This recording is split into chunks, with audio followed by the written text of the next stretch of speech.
Muy buenas noches, tengan todos ustedes. Soy el doctor Eduardo Antonio Lara Pérez.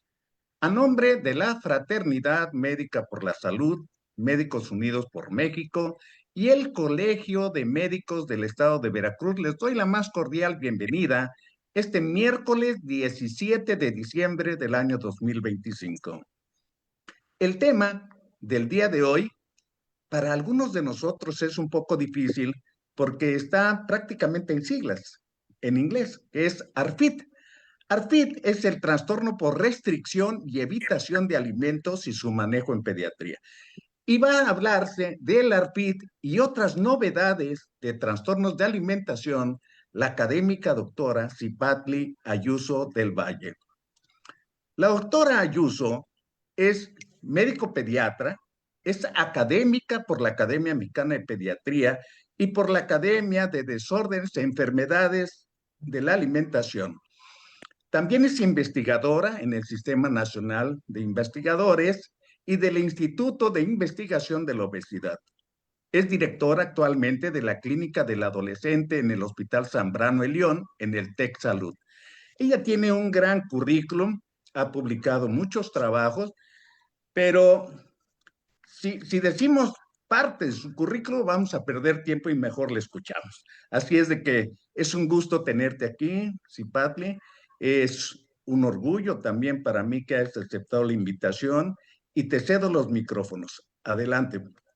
Muchísimas gracias y gracias a todos por conectarse en una noche frita y una noche de posadas. Y traté de hacerles esto lo más práctico para la consulta de todos y sobre todo compartir un tema que me apasiona profundamente.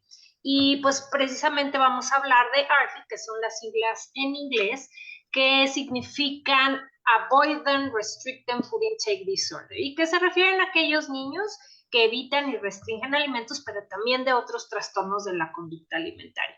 Y vamos a empezar por hablar de los trastornos de conducta alimentaria, remontándonos un poquito a la historia, porque muchos de nosotros hemos escuchado hablar de diferentes trastornos de conducta alimentaria y todavía hay diferentes fuentes bibliográficas, dependiendo de cuándo fueron escritos, que han ido cambiando a través de la historia y de diferentes descubrimientos de la medicina, y los trastornos de la conducta de la alimentación son unos de los que más han tenido cambios. Y vamos a irnos como muy atrás. Si ustedes ven esta imagen, esta es la imagen de Santa Catalina de Siena. Nosotros vamos a ver, por ejemplo, que hay algunos aspectos históricos en el que narran cómo ella fue una santa que decían que se sometía al cilicio y a prolongados periodos de ayuno, solamente alimentada por la Eucaristía. Y en esta primera fase de su vida, estas prácticas eran llevadas a cabo en solitario y esto conduciría finalmente a su prematuro fallecimiento. Y vamos a ver cómo en sus imágenes se ve una imagen de una persona que tiene una disminución importante de los tejidos grasos y que fallece a edades muy tempranas. Vamos a ver en esta imagen incluso cómo se ven sus manos. Y incluso hay otros fragmentos que dicen, no recuerdo haber visto nunca en toda mi práctica una paciente que conversara con los vivos y estuviera tan emaciada en el grado más grande de consumición, como un esqueleto solamente revestido con piel. Sin embargo, no había fiebre, sino al contrario, una frialdad en el cuerpo entero, ni tos, ni dificultad en respirar, ni ninguna señal de otro desorden en los pulmones o en las vísceras. Solo su apetito estaba disminuido.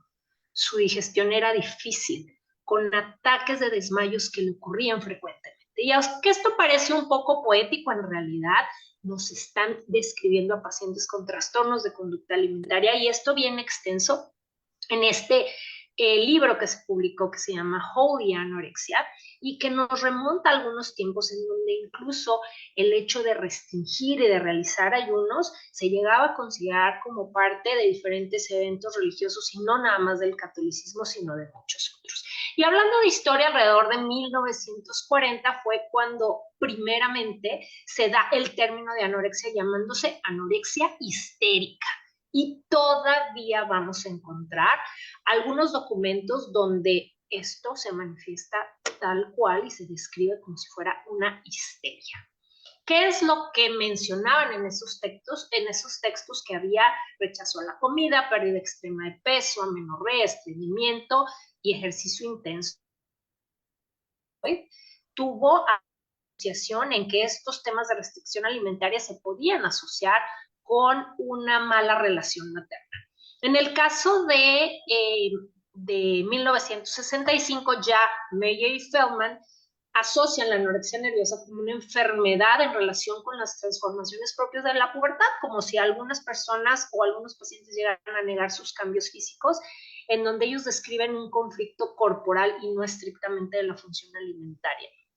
En el caso de la bulimia, en los siglos XV, incluso hasta el siglo XX, se utilizaron algunos términos que se llamaban como sinorexia o apetito canino o hambre patológica para referirse a episodios de voracidad que daban origen a esta ingesta de comida excesiva, y podemos recordar incluso algunas imágenes de la antigüedad donde habían estas comilonas extremas, incluso con pilas para poder vomitar los alimentos, y que esta manera de comer significaba abundancia económica.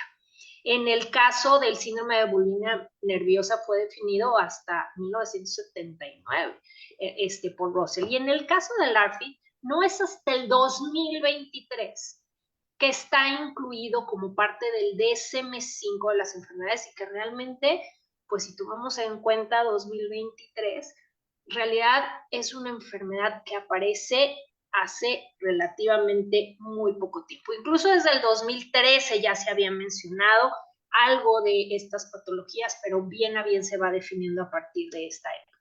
Y aquí puse algunas imágenes de algunos otros personajes históricos o incluso personajes famosos que han tenido diferentes trastornos de conducta alimentaria, como Sisi Emperatriz o incluso Franz Kafka, que se describía a sí mismo como la persona más delgada que he visto en mi vida. Y aún así, que llego a consumir pocas cantidades de alimentos, siento que no soy lo suficientemente delgado.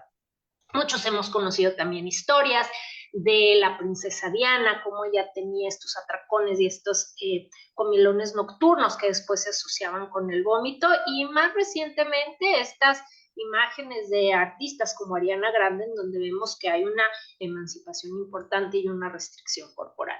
Y la realidad es que con el advenimiento de diferentes inteligencia artificial y de diferente tecnología utilizada en la medicina, nos vamos dando cuenta que el constructo de un cuerpo va mucho más allá de la suma de lo que se come y la resta de lo que se hace hacer ejercicio, sino que existen factores genéticos, factores metabólicos o el estado materno nutricional que tiene la mamá durante el embarazo, aquellos factores asociados con la protección que ejerce nutricional la lactancia materna, el microbioma, la disbiosis o incluso cosas políticas o de estrés que pueden influenciar directamente en la corporalidad de cada una de las personas. Y como he estado mencionando, pues realmente es en los últimos 20 años donde hemos tenido esta asociación de estudios amplios de genética, estudios de neuroimagen, estudios de biología celular, incluso de comportamientos animales o modelos de comportamiento que nos han permitido conocer más de estos trastornos de conducta alimentaria. Así que hoy por hoy sabemos que no son enfermedades histéricas, que no son enfermedades que tengan que ver con asociaciones maternas, tampoco es un rechazo de la pubertad o de los cambios puberales, sino que hay factores genéticos, neurobiológicos, de neurotransmisores, de bacterias y de diferentes comportamientos, que es lo que nos ha permitido hoy saber que esto dista mucho de ser una enfermedad puramente psicológico-psiquiátrica, sino que son enfermedades con una predisposición genética, neurobiológicas y asociadas con el medio ambiente. Y entonces, ¿cuáles son hoy por hoy, en el 2025, los trastornos de conducta alimentaria? Pues los que más conocemos, que son la anorexia y bulimia, pero también pica, que son aquellos pacientes que consumen sustancias que no necesariamente son alimentos. En la consulta lo que más común vemos es que comen papel del baño o gises, y que puede asociarse también con algunas deficiencias de hierro. Rumiación, ARFID, que es lo que nos ocupa más el día de hoy, que es este trastorno de evitación e ingesta de alimentos, pero el más común de todos los trastornos de conducta alimentaria son los atracones.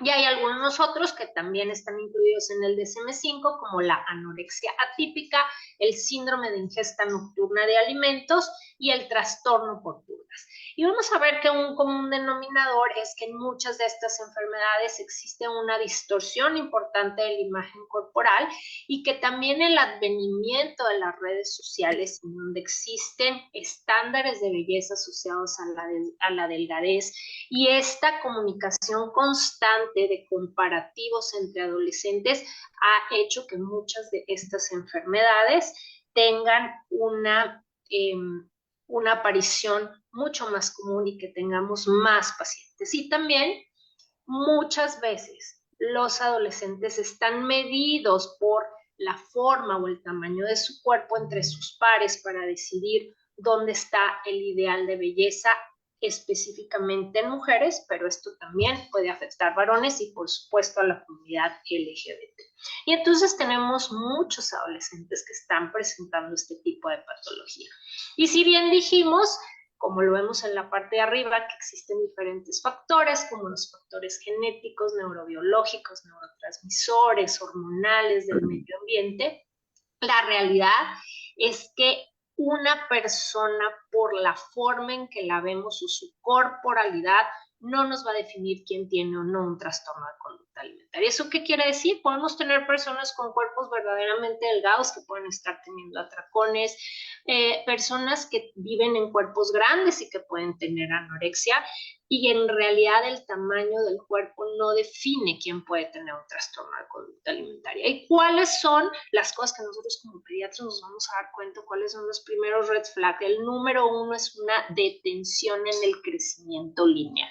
Sabemos que, por ejemplo, a la edad de los escolares, un escolar debe tener un crecimiento de aproximadamente 6 centímetros por año y empezamos a ver que empieza a haber una detención.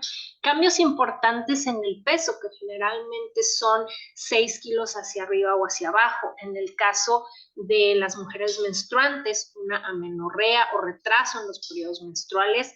En los exámenes de laboratorio tienden a tener baja la T3 por baja del consumo de triptófano, que hace que tengan algo que se llama síndrome eutiroideo enfermo, en relación a que no pueden producir hormonas tiroideas, no porque no funcione la tiroides, sino porque no hay los sustratos para formarlos. Tiende a haber estreñimiento, caída de cabello, dolor de cabeza y sobre todo cambios importantes en el patrón de la alimentación y muchos otros síntomas que podemos ver, sobre todo aquellos asociados con desnutrición que todos conocemos perfectamente: el dolor de cabeza, bradicardia, constipación, alteración de los depósitos grasos, la nubo y algunas otras que ya mencionamos anteriormente como amenorrea o extremidades frías.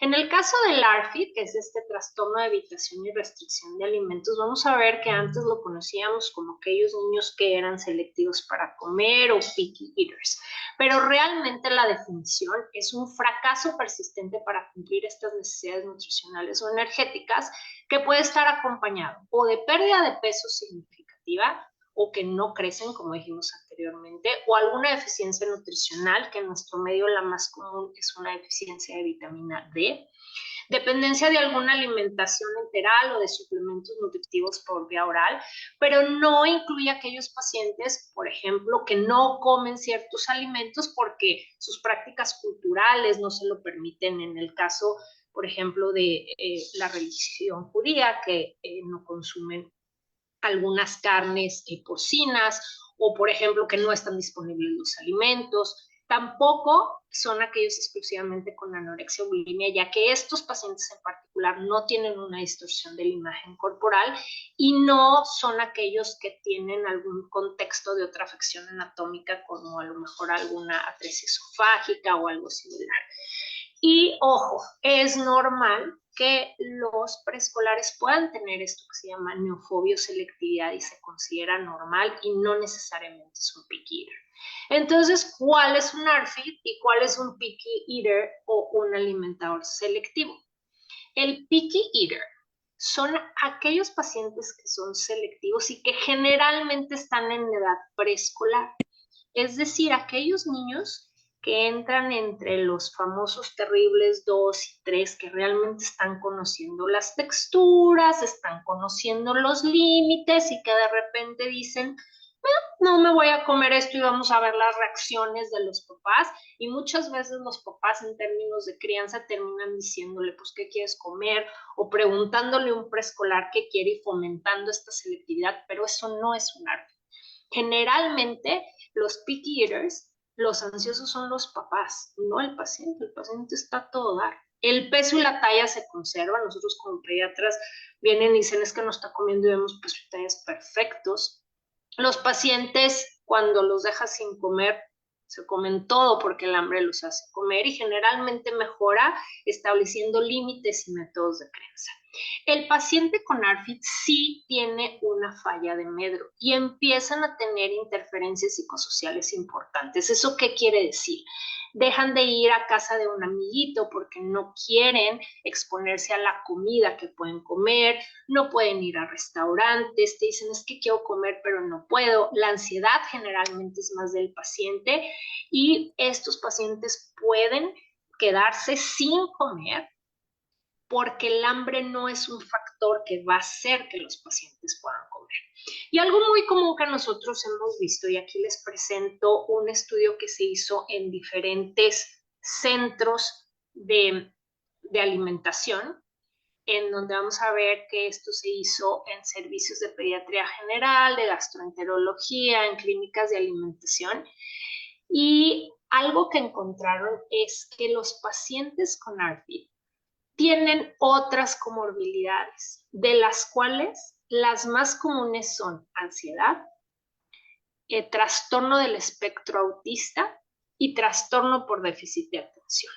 Nosotros en la consulta de la clínica del TEC de Monterrey, hasta el 70% de los pacientes tienen alguna de estas neurodivergencias. ¿Y cuáles son los tipos de ARFID? Existen 3 tipos. El primero es el selectivo, es decir, aquellos niños que evitan los alimentos por su textura, por su olor, por su forma, por su sabor. Pero también existen los limitantes que realmente son niños que tienen muy bajo apetito. Y aquellos aversivos, que son aquellos que rechazan los alimentos después de haber tenido un evento en donde pudieron haber tenido un cuerpo extraño, un reflujo importante, emetofobia, es decir, vomitaron y se quedaron con esa experiencia negativa que los lleva a tener esta aversión por comer porque lo asocian con que puede haber alguno de estos fenómenos que experimentaron y que realmente no quieren. Y generalmente los pacientes con ARFID llegan al consultorio y la dieta característica son alimentos suaves, como en la literatura están descritos como alimentos de toddler o de preescolar, donde hay pan, generalmente hay nuggets, algo de queso, chocolates. Y realmente es difícil que puedan comer otro tipo de alimentos porque estos pacientes buscan una continuidad en el alimento. ¿Esto qué quiere decir? Una galleta María, por ejemplo, por decir una marca, sabe igual en la mañana y en la tarde, el lunes y el jueves, en enero pero en diciembre, y entonces ellos buscan esta repetición. En cambio, una fruta puede saber diferente en la mañana que en la tarde. Si está cocida, sabe diferente que si está cruda. Puede estar de un lado, tener un color y del otro tener otro color. Y ese tipo de experiencias y del no saber cómo va a tocar el alimento hace que muy comúnmente rechacen los alimentos. Y hay diferentes técnicas que nosotros tenemos con estos pacientes. Sabemos que los pacientes con ARFID sí tienen algunos factores biológicos o genéticos en donde hay péptidos alterados, los péptidos reguladores del apetito como la grelina. Existen alteraciones en la sensibilidad y no nada más hacia las comidas. Son pacientes que casi siempre dicen, pero también la textura de la ropa, pero hay algunos aromas que les molestan que no necesariamente son de alimentos, pero también no les gusta tocar ciertas cosas. Pueden tener diferentes factores psicológicos, que ya dijimos que las comorbilidades más comunes son trastorno del espectro autista, déficit de atención, la asociación de un evento traumático o ansiedad, pero también factores ambientales, porque muchas veces los papás están tan desesperados que el niño no coma que caen en estimular esta selectividad, es decir, como el niño nada más come estas tres cosas, entonces yo voy y cargo estos alimentos y se lo llevo a todos lados y evito ir a restaurantes, y entonces esta selectividad crece y crece cada vez más. Los estudios recientes de genética en realidad han demostrado que sí existen diferentes genes. En el caso de la anorexia sabemos que está asociado en el cromosoma 12. Sin embargo, en el caso del ARPID, el protocolo de investigación para hacer estos estudios amplios de genética se inició apenas en el 2023 y en el 2025 se lanzaron solamente resultados preliminares, porque sabemos que estos estudios amplios de genética necesitan tener poblaciones muy amplias para que realmente podamos tener unos resultados que apoyen el que existe alguna asociación genética. Y fíjense cómo cuando hicieron esto en el caso de anorexia, vamos a ver que cuando se incluyeron 1,000 casos versus 3,000 casos controles, no había una asociación significativa. No fue hasta que esta población se aumentó a 3,495 casos versus 10,900 controles que realmente encontraron esas asociaciones. ¿Y cómo se ven los estudios amplios de genética? Normalmente buscan estos picos de rascacielos que se llaman Manhattan Plot por su relación a los rascacielos de Manhattan. Vemos como de un lado vemos la imagen de estos rascacielos donde hay piquitos y del otro lado vemos cómo se ponen todos los genes y donde existen estos piquitos de rascacielos o estos Manhattan Plot se considera positivo para tener una asociación genética en algún cromosoma en particular y que todavía en los estudios preliminares no podemos definir en el caso del ARPID dónde están. Los estilos de crianza también tienen mucho que ver y conocemos que existen 4 estilos de crianza. El primero, que es el autoritativo, es decir, es receptivo, permite la aceptación y el rechazo, pero establece límites. ¿Eso qué quiere decir? Los papás deciden qué es lo que van a comer, los papás deciden dónde va a comer el niño y el niño solamente decide si va a comer poco, mucho, si se va a comer la mitad del plato. El autoritario es aquel en el que los papás controlan todo y les quieren dar de comer a fuerza y abre la boca y te tienes que comer toda la porción y los padres deciden qué porciones sin permitir que el niño vaya decidiendo en base a su propia saciedad. El permisivo es aquellos que realmente permiten que el niño se vuelva un tirano y que tome todas las decisiones y entonces toda la familia va a comer lo que el niño decida y todos tenemos que comer porque si no el niño no come. Y el negligente, que pues de plano son aquellos papás que no les importa lo que está pasando, y en el caso del ARFID sabemos que tomar un método de crianza autoritativo es la mejor opción para poder ayudar a estos pacientes. Y existe un diagnóstico que es a través de 9 ítems para poder saber si un paciente tiene o no ARFID. Inicialmente esto se hizo en inglés, pero ya esto está traducido y validado al español. Se validó con pacientes en el Estado de México, en donde se hacen estas 9 preguntas. Si el paciente es un alimentador selectivo, si no le gusta la mayoría de las comidas que las otras personas comen, que si la lista de alimentos que comen es más corta que la lista de alimentos que no comerían, si no les interesa comer o tienen menos apetito que las otras personas, si tienes que obligarte a comer, si cuando comen en realidad es muy difícil poder comer cantidades suficientes, si tengo que dejar de comer porque siento que me voy a ahogar o siento que voy a vomitar o de plano evito alimentos porque me da miedo que me vayan a generar un problema gastrointestinal o si como muy poquitas porciones por el miedo a atragantamiento o el miedo a vomitar. ¿Y cómo nos van a llegar los pacientes? Van a llegar y nos van a decir, tiene un montón de reglas para comer. Por ejemplo, una comida no puede tocar a la otra. o todas las comidas tienen que tener cierto color o temperatura, sí come, pero tiene que ser en su plato especial o en su cucharita, tiene que estar cocinada de cierta manera, no debe de tener ni una manchita ni nada de estas cosas, o tiene que ser de una marca muy específica, y hay muchas reglas que tienen los pacientes para poder comer. Y esta es la dieta típica del paciente con ARFID. Papas a la francesa, la gran mayoría come papas a la francesa y nuggets, porque las papas a la francesa y nuggets tienden a saber igual en diferentes restaurantes e incluso en diferentes países. Entonces buscan cosas similares. Cereales de sabores muy neutros y que pueden encontrarlo en cualquier lado. Papitas, y generalmente son papitas amarillas, de las más aburridas, pero que pueden buscar este patrón de repetición. Galletas de la misma marca, dulces de la misma marca que no han cambiado el sabor durante muchos años. Algunos llegan a comer embutidos o pastas, pero que no tengan nada, ningún tipo de salsa, ni de proteínas, y algunos pizza, y generalmente la pizza tiene que ser una pizza de queso, porque incluso el pepperoni, el jamón y todo se lo quitan.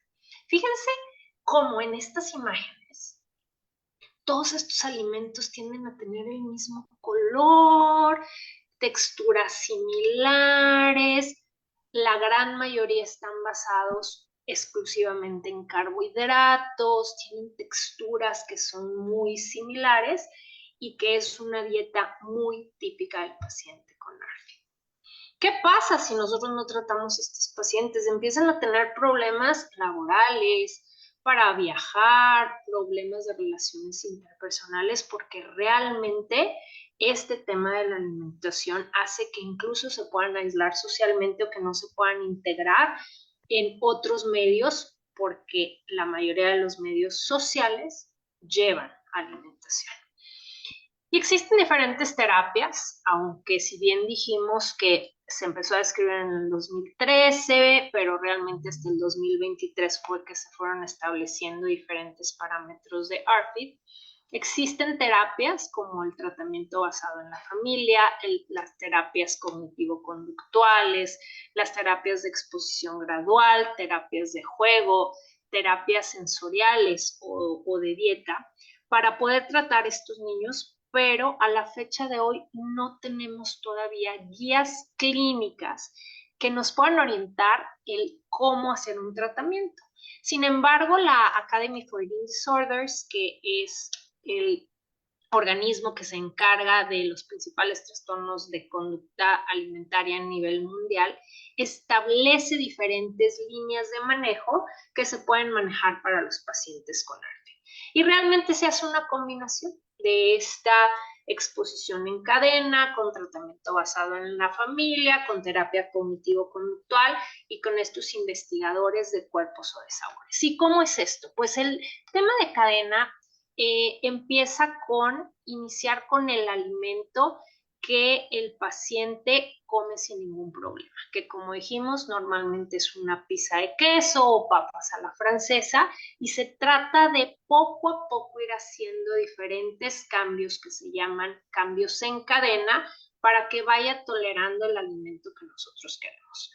En el primer ejemplo empezamos a lo mejor con una pizza de queso y nuestro objetivo es que pueda comer rebanadas de jamón, y empezamos por agregarle rebanaditas de jamón a la pizza y después cambiarlo a lo mejor por un jamón, un sándwich de jamón con queso, y luego un pan que tenga el jamón y queso hasta llegar al puro jamón, y esto se va haciendo de forma paulatina. Estos son otros ejemplos. A lo mejor lo que queremos es introducir un plátano, y entonces empezamos con papas como las comen habitualmente, sus papas amarillas, y a lo mejor después empezamos con un plátano que puede estar en chips deshidratado o incluso frito, después lo cambiamos a congelado y vamos cambiando poco a poco hasta llegar al objetivo que nosotros queremos.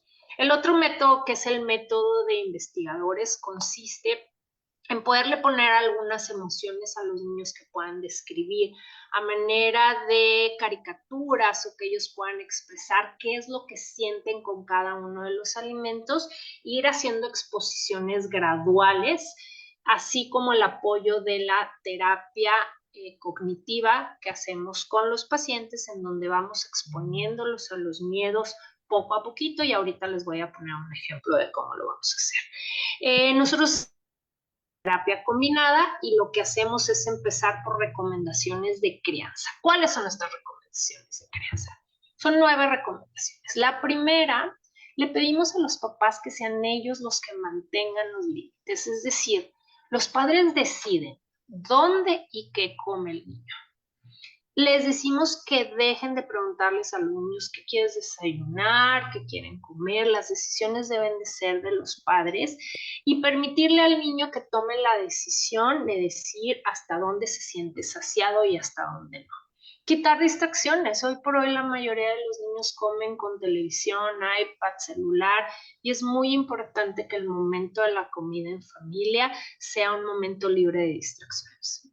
Es importante también ofrecerle alimentos en intervalos regulares, 3 comidas y 2 snacks, y evitar los snacks a base de jugo, de leche, porque esto va a afectar el apetito, y mantener una actitud neutral y evitar el enojo. Les decimos que tienen que hacer algo que se llama poker face, literal como un jugador de póker que no le permite al niño poder leer emociones, porque la emocionalidad alrededor de la comida también afecta a que el niño pueda comer, tanto positivo como negativo.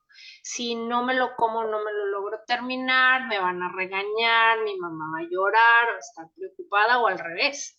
Me están felicitando tanto que es mucha presión, y entonces este alimento lo veo muy difícil, y si no me felicitan, mejor evito comer. Entonces tiene que ser completamente neutral, porque se debe de normalizar el momento de la comida. La oración de la comida no debe durar más de 30 minutos, y obviamente ofrecer raciones apropiadas, porque ya nos ha pasado que ya ni es que no come, y a la hora que nos mandan la foto de lo que ellos piensan que un niño tiene que comer, las porciones están completamente fuera de proporciones, están comiendo lo que tiene que comer un adulto, y es importante enseñarles a los papás cuál es la porción adecuada. No usar las comidas como recompensa por el buen comportamiento, nada de que si haces la tarea te voy a llevar por las nieves o por alimentos, porque los niños buscan este tipo de asociaciones. Favorecer la autoalimentación con el uso de cubiertos, y por supuesto los padres deben de ser un ejemplo a la alimentación. En la primera consulta les pedimos que hagan una hoja de semáforo, en donde en color verde los niños anotan cuáles son los alimentos que pueden comer sin que les generen mucha angustia. Y esa lista la pueden hacer con los papás. En color amarillo, aquellos que sí puedan comer, pero tiene que tener características muy específicas como las que dijimos al principio. Que no se toquen, que no tenga salsa, pero que sea de la abuelita, pero en el plato no sé qué. Y en color rojo, aquellos que de plano decimos no hay manera, y eso nos permite primero poder hacer una evaluación y poder saber si ese paciente necesita algún suplemento, o en cuáles alimentos vale la pena trabajar y cuáles otros vamos a soltar, y vamos a decirle a los papás que nunca los va a comer y no pasa absolutamente nada. Utilizamos stickers para que cada vez que el niño vaya probando algo nuevo, pueda calificarlo y que pierda el miedo a comer, de tal forma que lo que queremos es mantener una exposición, y que solito el niño vaya diciendo me gusta o no me gusta, sin que forzosamente le tengan que gustar todos los alimentos, y de esa manera abrirse a explorar un poco más. También les pedimos a los padres que tengan algo que se llama un no thank you bowl, que quiere decir que tengan un platito en donde a la hora que les sirvan el alimento, el niño pueda decir, ya lo probé y no me gusta y lo puedo poner aparte, pero que sea el niño el que lo haga, porque de esa manera hacemos que el niño pueda tocar el alimento, que lo pueda oler y que pueda tener esta exposición sin sentirse forzado o rechazar el plato en el momento que vea algo que no le gusta. Y por supuesto que tenemos muchos juguetes, literal, esta es una foto de los juguetes que tenemos en el consultorio, porque hay muchos que los pacientes nunca han visto en su vida. y porque no están incluidos en la dieta familiar y es importante que los vayan conociendo primero en juguetes y luego que se vayan exponiendo a los alimentos. También tenemos algunos stickers que se los vamos regalando cuando el paciente va logrando introducir alguno de estos alimentos a su dieta y entonces ellos van sintiendo que van teniendo premios cada vez que se exponen estos alimentos. Y exponemos a los pacientes a sabores básicos en el consultorio en donde tenemos muchos alimentos en polvo. Cuando nosotros los tenemos en polvo, lo que hacemos es quitamos el olor, la consistencia, el color y es más fácil que el paciente pueda probar solamente el polvito y poder decir esto me gusta y esto no y a partir de ahí exponerlo al alimento per se. Y tenemos en polvo muchas cosas. Tenemos carne seca que hicimos en polvo, cacahuates como tipo mazapán, varias frutas que no las deshidrataron para tenerlas en polvo y que puedan tener este tipo de exposiciones.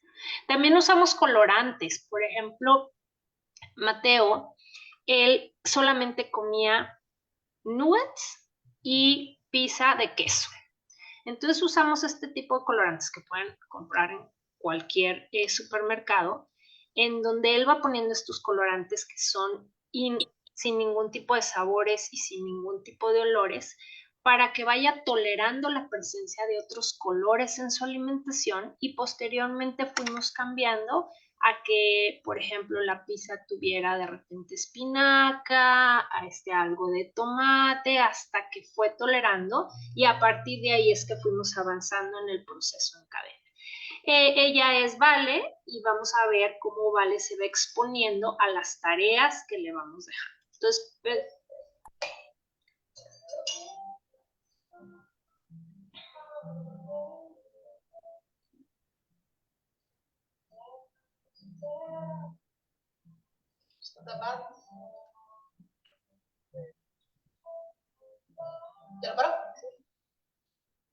ahí le tocó exponerse a surimi, lo empieza a probar y entonces la tarea es solamente que lo pruebe y ella puede decidir dónde parar. En esta otra le toca probar el atún. Perdón. No le gustó el olor, lo toca y dice no está mal, lo prueba.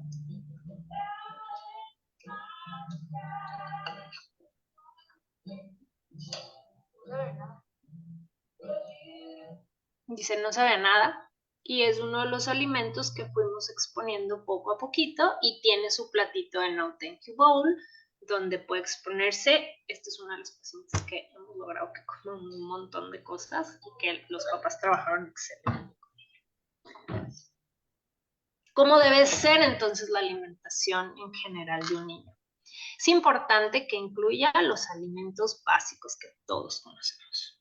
Carbohidratos, proteínas, frutas y verduras, agua, grasas. Pero también es importante normalizar que los niños también tienen que comer un dulce, una pizza, sobre todo en situaciones sociales. Y tratar de evitar endulcorantes, alimentos con cafeína o alimentos que realmente son hechos para adultos, como aquellos que vienen en dietas ketos o que tienen restricción de ciertos alimentos y cada vez normalizarlos a comer en familia, porque comer en familia no nada más ayuda al tema de la exposición, sino ayuda a normalizar y poder compartir los alimentos y evitar todo este tipo de distracciones alrededor de la comida. Espero que les haya servido nuestra experiencia. Traté de darles una exposición general de los manejos con ARFID y quedo abierta a cualquier pregunta que ustedes puedan tener. Muchísimas gracias.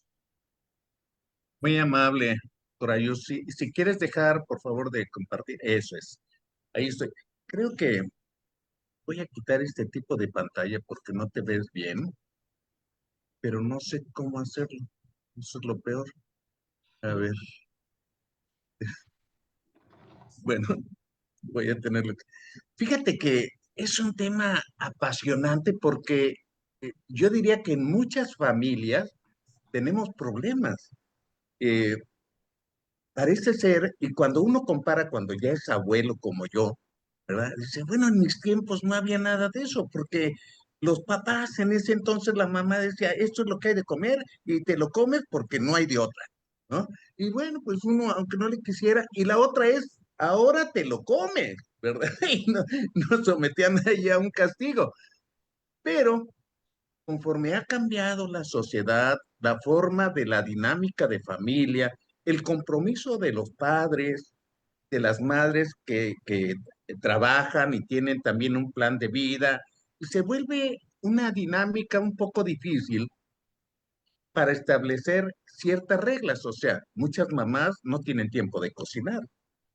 Eh, Hay en ocasiones el niño de la casa le pide a la cocinera de la casa, ¿verdad? Pues que le haga lo que le gusta. Eh, y la cocina con tal de, de darle el gusto, pues hace cosas que a lo mejor no le convienen o no le da la oportunidad de probar otros sabores. Entonces, creo que se ha vuelto muy complejo, creo yo, si tomamos en cuenta también que no es la misma biodisponibilidad que tienen los alimentos de hace 80, 70 años actualmente, ni la forma de vivir. Entonces, creo que tenemos que aprender que la sociedad, la humanidad, las regiones están cambiando tan rápidamente. Y uno de los peligros que yo veo es la globalización. Me voy a explicar. En México, en mis tiempos, hace 60, 70 años, era muy difícil que en México se hablara de pizzas o de hamburguesas. Se hablaba, si acaso, de tacos, de tortas. Pues eso era lo normal. Y algunos otros alimentos que ahora ya ni existen, vamos, ni en Veracruz, que es donde me encuentro en este momento, eh, que ya esos platillos se dejaron de hacer, como el chilpachole y otros platillos, los panuchos, ¿no? Entonces, las generaciones nuevas ni los conocen. Entonces se pierden.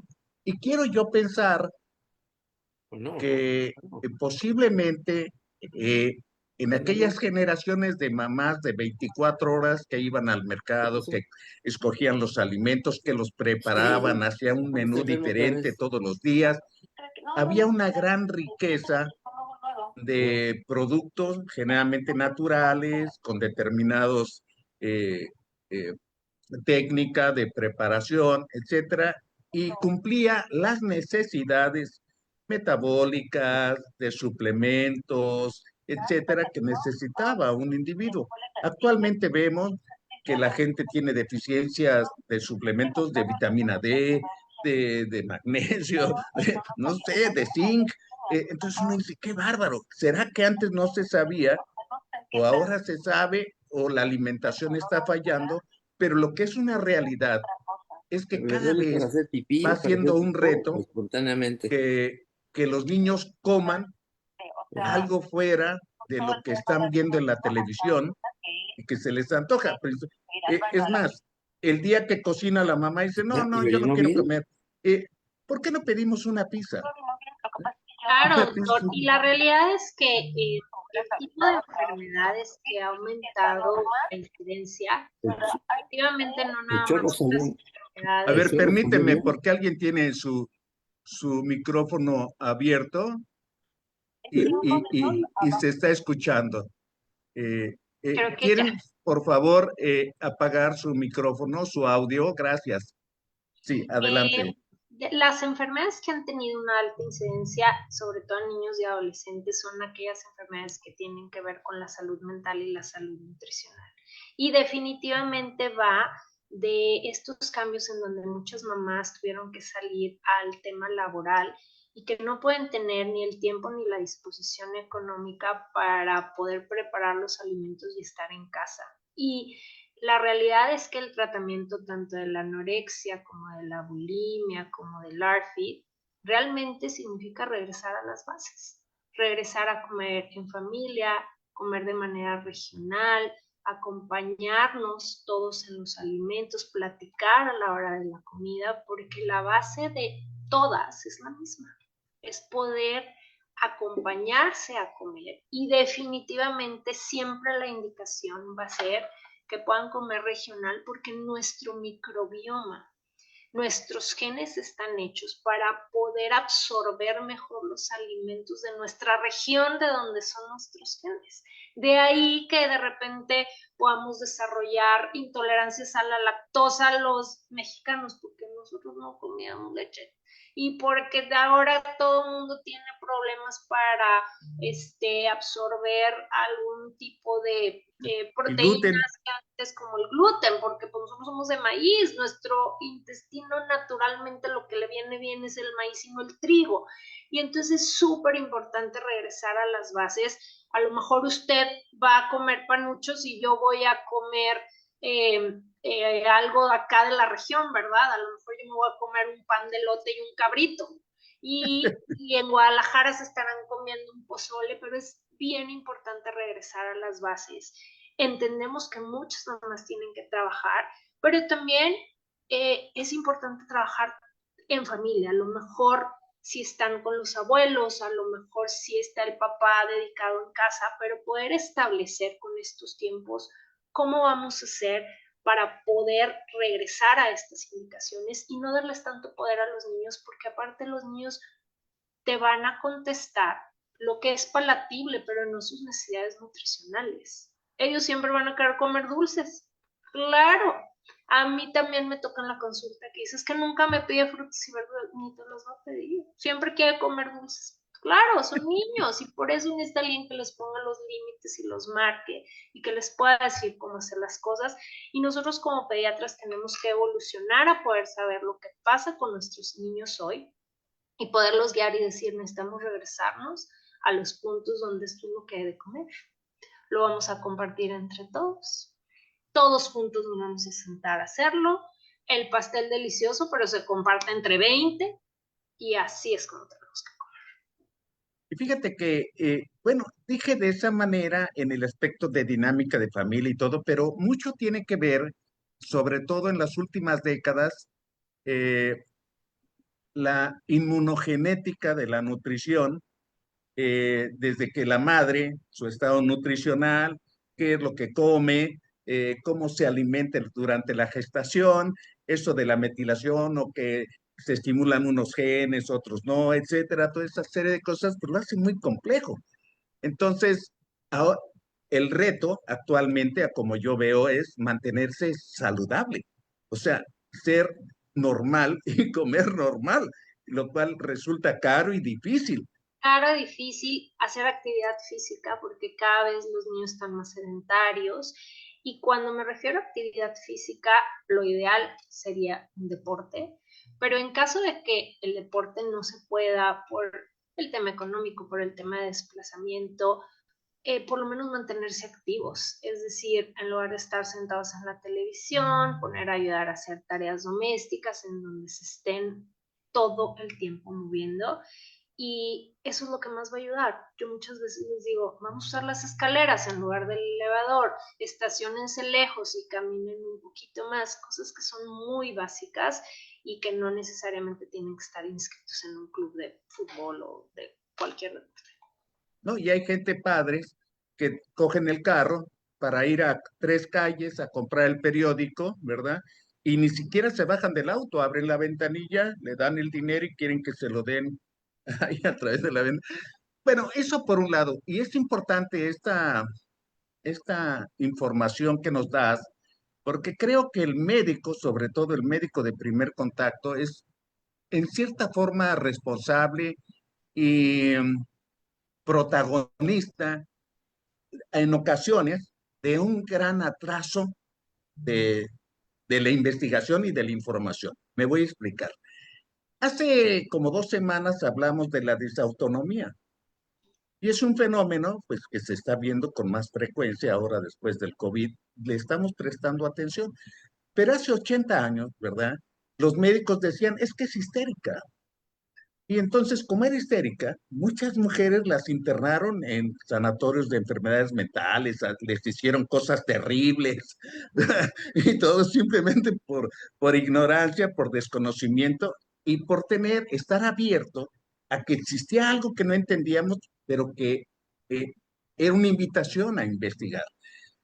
En el caso de los trastornos de la nutrición, que es muy amplio, yo creo que también, y yo creo que definitivamente debe de tener no solamente un fondo desde el punto de vista de traducción genética, de factores epigenéticos, sino también de la dinámica social y de la familia, de aspectos emocionales, ¿no? Es muy común que en ocasiones, voy a mezclar algo, de que una mujer se enoja y como se enojó por algo, pues come chocolates para satisfacerse, ¿no?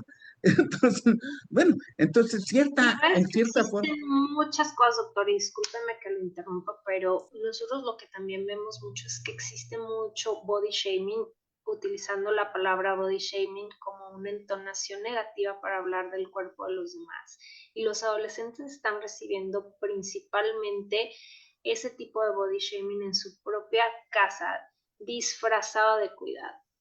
Es decir, es que te lo digo porque te cuido, pero es que estás muy gordita, es que no se te debe de ver la ropa de cierta manera, y eso afecta importante a los niños, sobre todo en un proceso en el que su cuerpo está cambiando y que está viendo un desarrollo importante y que finalmente van a compartir los mismos genes que los papás. Entonces es muy importante el cuidado del lenguaje que podamos tener con nuestros hijos, sobre todo porque muchas veces viene de alguna gordofobia o algún tema de parte de los papás que lo expresan a través de los cuerpos de los hijos que pues comparten los genes y es bien complejo que lo podamos cambiar.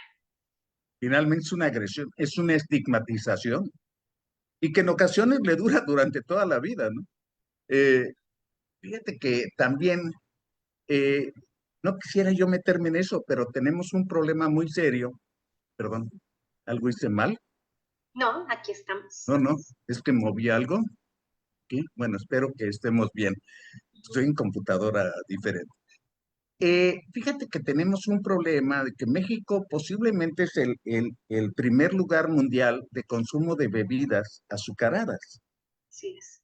Y entonces hay niños que no quieren comer si no es con un refresco, ¿verdad? Y hasta te dicen, no, es que yo necesito tomar este refresco porque siento las cosquillitas de las burbujas ahí que me dan en la boca. Eso, no sé cómo, me Ese gustaría es oír tu uno de opinión. los primeros cambios que nosotros hacemos. Les pedimos que los alimentos se consuman solamente con agua natural y que su energía o sus calorías la reciban a través de alimentos sólidos que puedan ayudar a la saciedad, porque incluso pueden llegar a tener bebidas con cantidades calóricas súper importantes y que no les va a dar la sensación de saciedad. Y pedimos que empiecen por los papás, porque los papás son los principales consumidores de refresco y luego es bien difícil pedirles a ellos que no los consuman.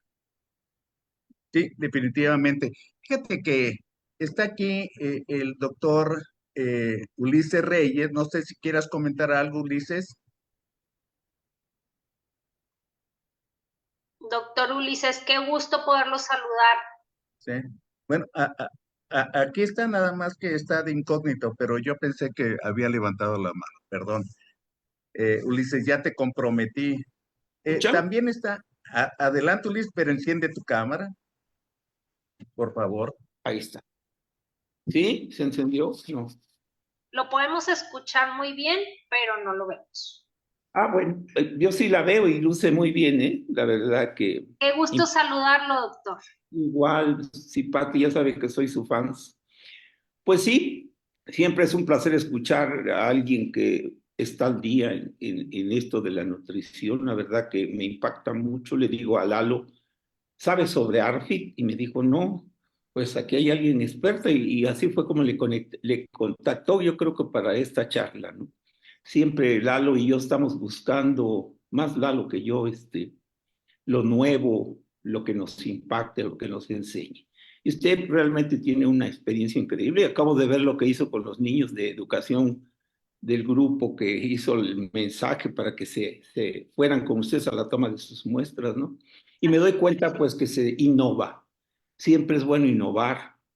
La mayoría de artículos que subimos en las redes nosotros somos muy malinchistas y no consideramos lo mexicano, y eso también me pega mucho. Pero qué bueno que Arfi salió en una buena revista y que está siendo leído por muchos.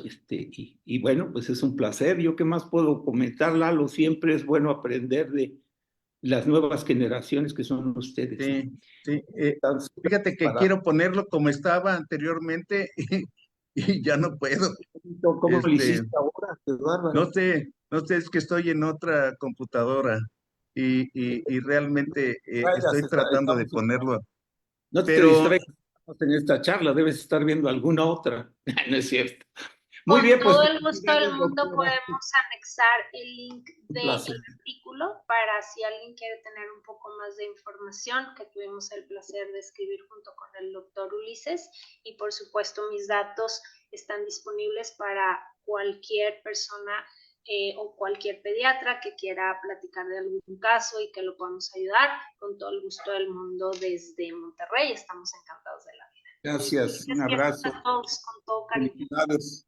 No todo es, bueno, hay estados intermedios, no pude estar, pero yo le decía a Lalo que la ARFID viene siendo, pues no un diagnóstico definitivo de anorexia, sino parte de lo que estamos viendo. Creo que ahora es más ARFID que otra cosa, ¿no? Así Y es. eso Muchísimo arte hemos visto. muchísimo más que anorexia, entonces hay mucho que hacer por los chiquitos.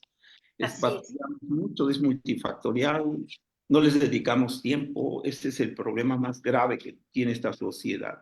La mamá trabaja por todos lados, el papá igual, y perdemos la brújula, doctora, creemos que llevando recursos a casa ya la hicimos, y no es cierto, los niños necesitan, como usted decía, tiempo para jugar, para colocar el arbolito, los muñequitos, las luces, hoy en esta semana la primera posada, es decir, animarse y que los niños sean parte de nosotros. Ahora como abuelitos creo que estamos en esto ahora, trabajando.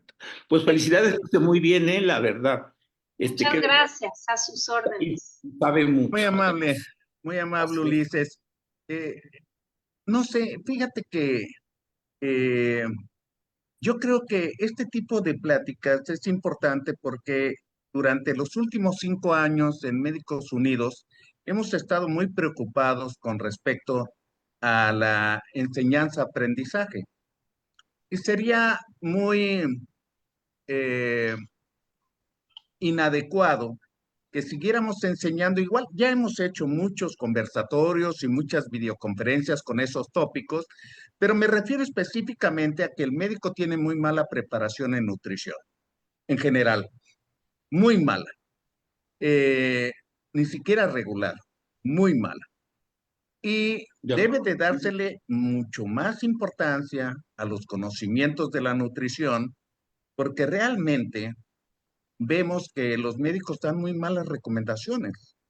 Y no solamente eso, que les hace falta conocer más de tópicos que están relacionados, pues para promover la salud, pues tiene que alimentarse correctamente. Entonces, creo que los planes de estudio deben de ser un poco más dinámicos. Me acabo de enterar hace poco que se inauguró una universidad que es de elite. No quiero decir porque es un nombre comercial, pero creo que ahí nos podemos inspirar simplemente al enterarnos y ver de todo lo mal que estamos haciendo y arcaico.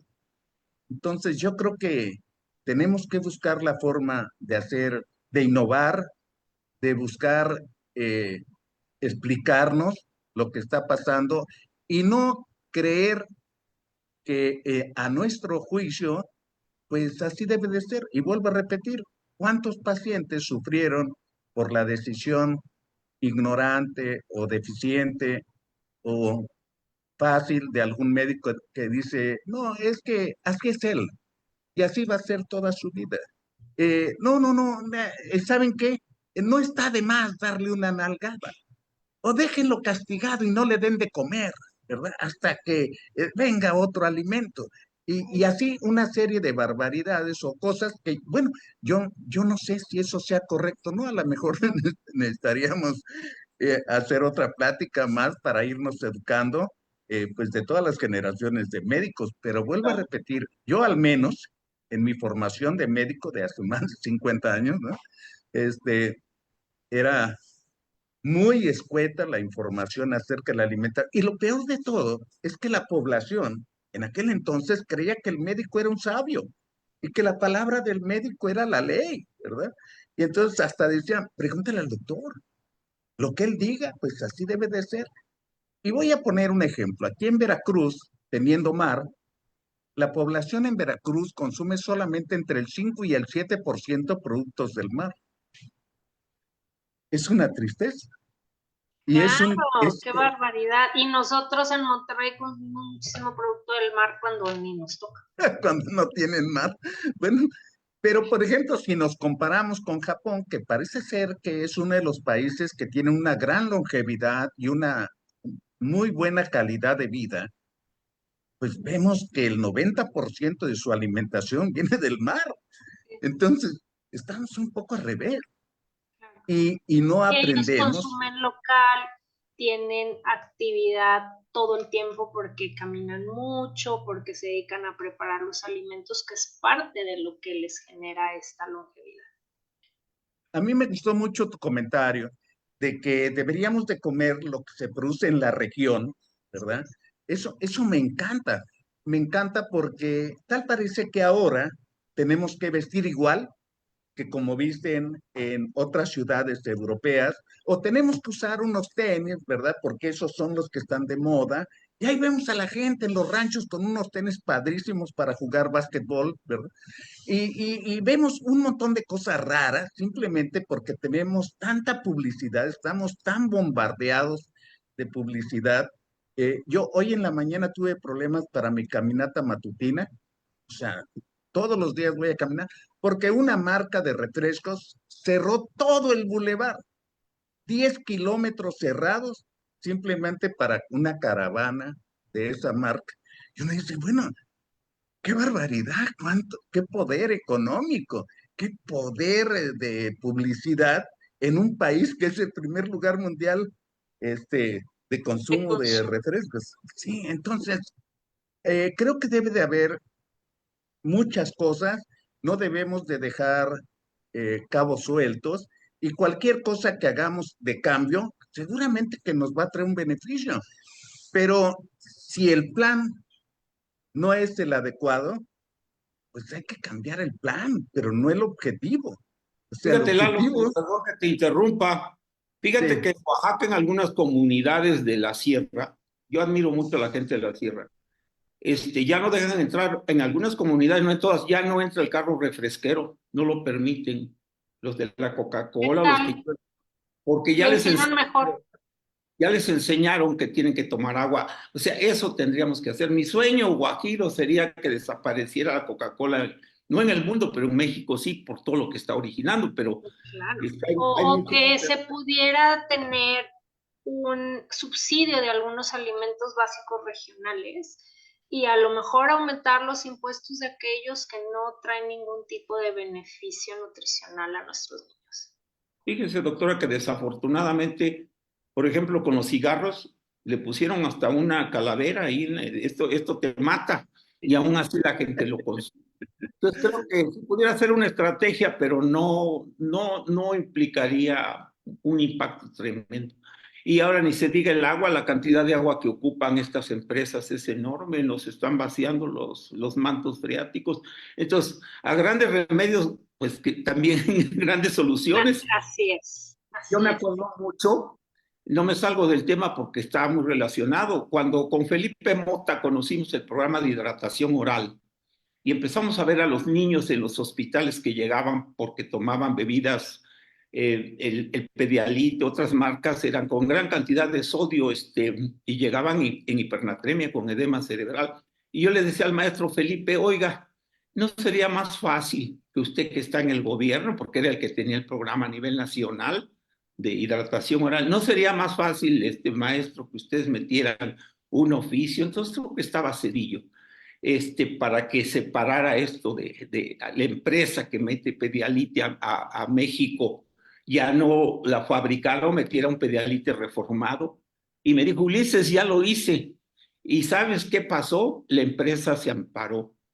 y dice que van a reformular su pedialite, pero en 6 meses ya que agoten lo que tienen. Incluso le ordenaron desde el gobierno de México, no sé si estaba Cedillo o alguien, le dijo que parara, que no tenía que ver esto nada, que le buscara, pero que no iban a hacer nada. Entonces imagínate, yo buscar una solución de raíz para este problema y es muy difícil, hay muchas cosas. Sí, hay temas políticos, económicos, pero creo que nosotros desde nuestra trinchera como pediatras, tomarnos unos minutos extra para educar a los papás un poco, es lo que cada uno de nosotros puede empezar a hacer y claro, desde nuestras casas, ¿verdad? Pues ojalá nos Yo, hablara la próxima vez sobre bebidas, ¿no? Claro, Energizantes. encantada de la vida, todos los temas. Problema hoy día, bebidas energizantes y muertes súbitas en gimnasios o gente que están teniendo problemas de masculinidad o se están virilizando por el uso de anabólicos o sustancias de estas. Yo vi morir a un pequeñito, bueno, lo publicamos hace muchos años por el famoso Red Bull. Y nosotros que hacíamos ciclismo, el niño se tomó 2 Red Bull antes de la competencia y como loco corrió y cayó y cayó en paro porque estaba con una taquicardia y difícil, se murió. Eso, yo no estuve en el momento, pero sí me enteré a través de su tía, que era una doctora, y le digo, ¿sabes qué? Este caso hay que presentar y hay que publicarlo. Lamentablemente no le hicieron autopsia en el Hospital de la Niñez Oaxaqueña, pero seguro que tenía edema y tenía una hipertensión, hicieron terriblemente, se fue de largo el chavito en coma, no salió con nada. Entonces, hay cosas que no, que nos impactan esto. Ojalá pudiera ser que nos ayudasen algo así Claro, también. bien, claro. muy bien. Fíjate Pues, que el año pasado lanzamos Yo Solo Tomo Agua como sí, una propuesta de Médicos Unidos junto con la Universidad Veracruzana y se está replicando ahora en Sudamérica.